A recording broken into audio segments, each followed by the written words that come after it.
People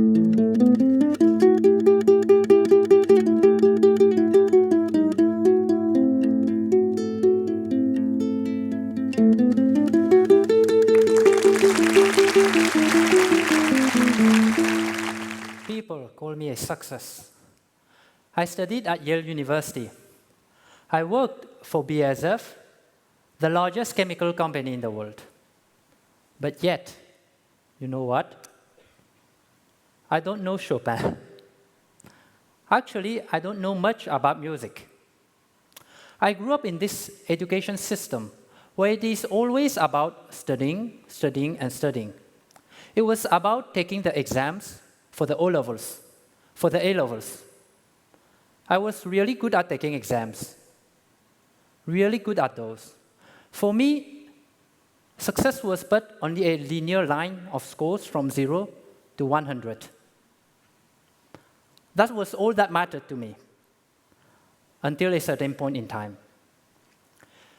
I later discovered that something was missing, that something else was required for success.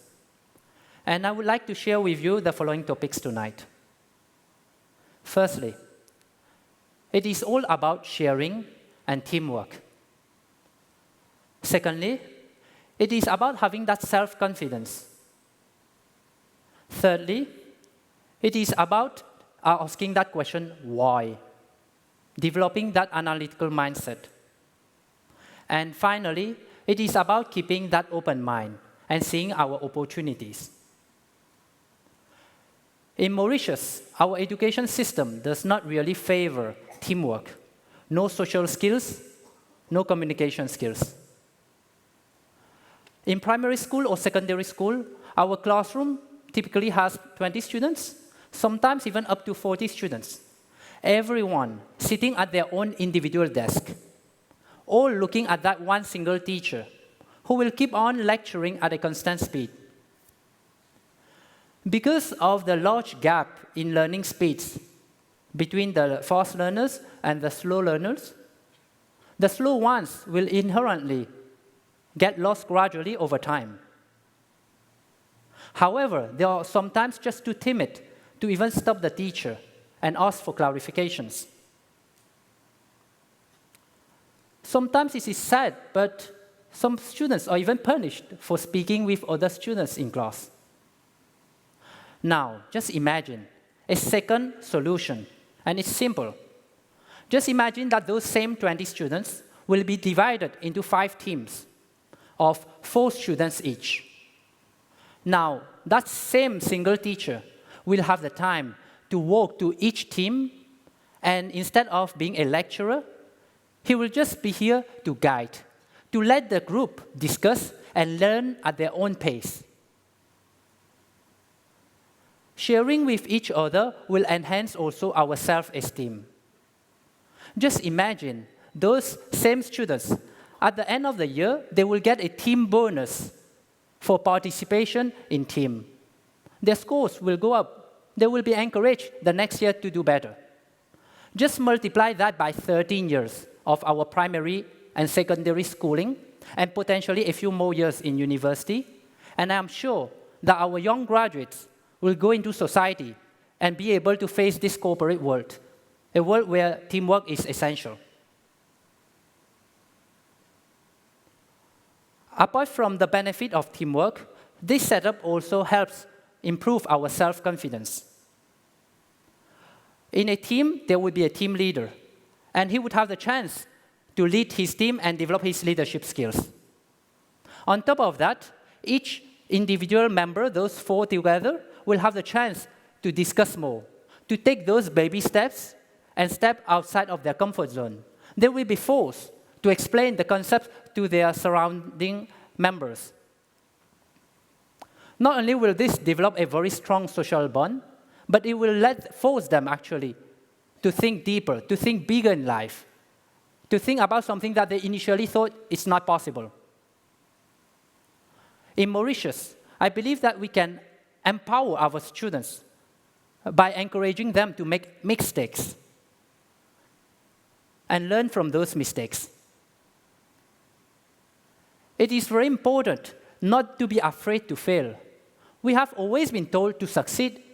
We always go towards 100. But we have never been told just to fail and see what happens. Well, actually, I did fail once, but okay. In music.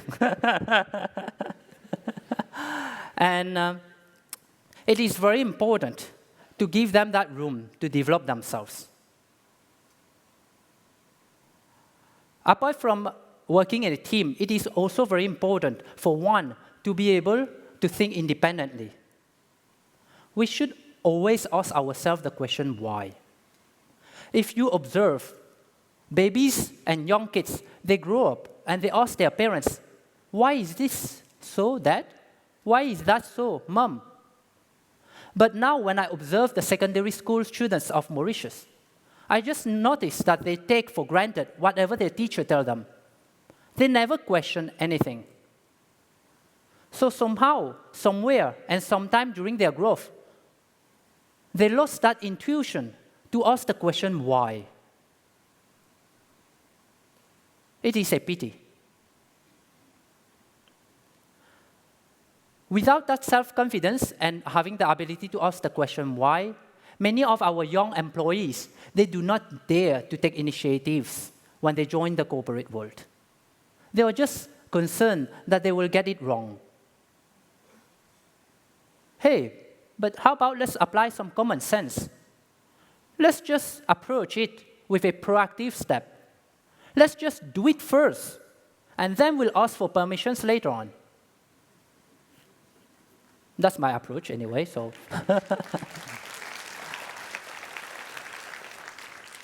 And finally, I would like to encourage everyone to keep an open mind.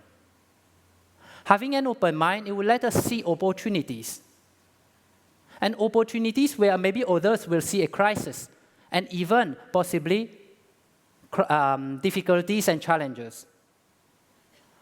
If we would encourage our students, instead of at the age of 15 in secondary school, to embark on a long journey of specialization, of becoming that scientist, or that artist, or that architect, or that historian, we can actually ask them to just keep opening up their mind, take any courses they would like.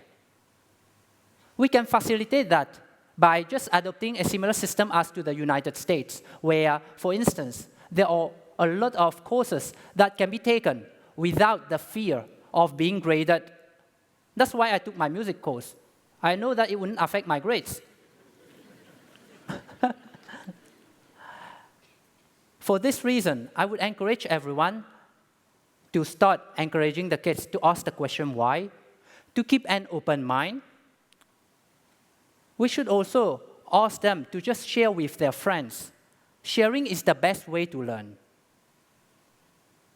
And finally, for myself, I still don't know much about music, but I can tell you, I would like to know more about Chopin.